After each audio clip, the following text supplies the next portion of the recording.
خب من این ویدیو رو توی اینستاگرام دیدم و گفتم که برم درستش بکنم. برای این رسیپی 3 تا سیب و پوست گرفتم و کاملا پختمش. بهش یه دونه تخم مرغ اضافه کردم به همراه یه قاشق پودر کاکائو. برای شیرین شدنش هم یه قاشق چایخوری استویا زدم و حدود 1 ربع تا 20 دقیقه هم پختمش. ولی نتیجه اون چیزی نشد که باید میشد و راستش خیلی افتضاح شد.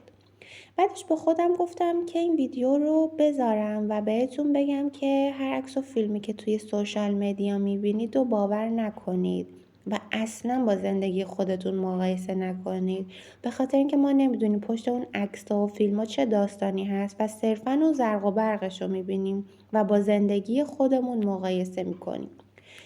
و این یه نمونه واقعی از واقعی نبودن سوشال مدیاه.